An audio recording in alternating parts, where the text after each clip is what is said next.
CSMT परिसरामध्ये police बंदोबस्त सध्या वाढवण्यात आलेला आहे आणि सीएसएमटी परिसरामध्ये साफसफाई करणं सध्या सुरू असल्याचं पाहायला मिळत आहे। सीएसएमटी स्टेशन परिसरामधील रस्ते रिकामे करण्याचं काम सुरू आहे।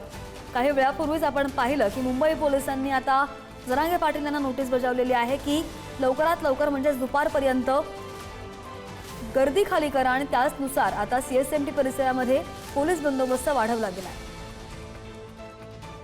अधिकची माहिती घेऊया आमचे प्रतिनिधी ज्ञानेश्वर चौतमल आपण आपल्या सोबत आहेत। ज्ञानेश्वर, आपण पाहतोय गेल्या 4 दिवसांपासून मुंबईला छावणीचं स्वरूप प्राप्त झालेलं होतं, मात्र आता जसे आदेश दिलेत, जसं हायकोर्टाने सरकारला फटकारलं तसं पोलिसांनी जे आहे किंवा सीएसएमटी स्टेशन परिसरामधले रस्ते जे आहेत ते रिकामं करण्याचं काम सुरू केलेलं आहे। पोलिसांनी बंदोबस्त वाढवायला सुरुवात केल्याचं पाहायला मिळत आहे।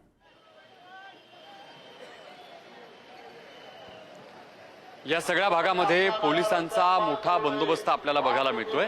एकूणच आता या सगळ्या परिसरात जी काही मराठा आंदोलकांच्या गाड्यांची संख्या कालपर्यंतची जास्त होती, या सगळ्या गाड्या पोलिसांनी आता या परिसरातून आझाद मैदान परिसरापर्यंत नेण्याचं सांगितलेलं आहे।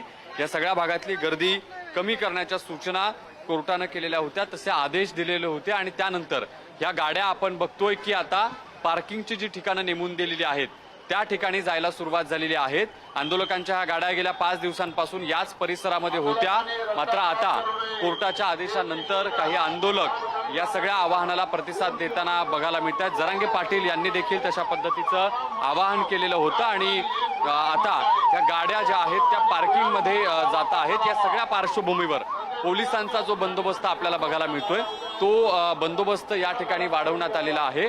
RAF जवान या ठिकाणी तैनात असल्याचं आपण पाहतोय। मोठ्या प्रमाणात गस्त पोलिसांची या सगळ्या भागात आपल्याला दिसते आहे। CRPचे हे सगळे जवान या सगळ्या परिसरामध्ये लक्ष ठेवून आहेत आणि दुसरीकडे जी महानगरपालिकेच्या वतीनं स्वच्छता या परिसरामध्ये केली जाते त्या कामानं देखील वेग घेतलेला आहे। सगळे कर्मचारी या सगळ्या भागात आपण बघतोय की जो काही कचरा झालेला होता, हा सगळा कचरा साफ करण्याचं साफसफाईचं काम महानगरपालिकेच्या माध्यमातून या ठिकाणी सुरू आहे। हे सगळे कर्मचारी अगदी सकाळपासून हा सगळा रस्ता जो आहे तो स्वच्छ करताना साफ करताना आपल्याला बघायला मिळतात आणि हा सगळा परिसर जो आहे तो पाण्यानं धुवून काढला जातोय आणि या सगळ्या परिसरातली ही वाहनं देखील आपण पाहू शकतो की पोलिसांकडून विनंती केली जाते आंदोलकांना। या दृश्यांमधून आपल्याला दिसतंय की BMCच्या समोर असलेल्या या गाड्या ज्या आहेत त्या गाड्या पार्किंगच्या ठिकाणी नेऊन लावा, अशा पद्धतीचं आवाहन पोलीस या मराठा आंदोलकांना करताना पाहतोय आपण। आणि अनेक गाड्या या परिसरातून पार्किंगमध्ये आझाद मैदान परिसरात किंवा जवळ जी वाहनं नेमून दिलेली आहेत, पार्किंग करण्याची ठिकाणं नेमून दिलेली आहेत त्या ठिकाणी नेऊन लावली जात आहेत।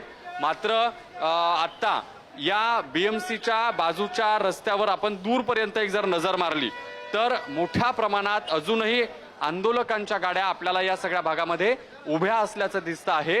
पोलीस त्या गाड्यांचे जे चालक आहेत त्यांना शोधून आणतायत आणि विनंती करतायत की जरांगे पाटलांनी जे आवाहन केलेलं आहे की गाड्या पार्किंगमध्ये नेऊन लावा, जिथे अर्थात आझाद मैदानाचं पार्किंगचं सगळं क्षेत्र आहे, वाशीची काही ठिकाणं आहेत, या सगळ्या भागांमध्ये आपल्या गाड्या तुम्ही पार्किंगसाठी नेऊन लावाव्यात असं जे आवाहन केलं जात आहे ते या ठिकाणी आंदोलकांकडून पाळलं जात आहे।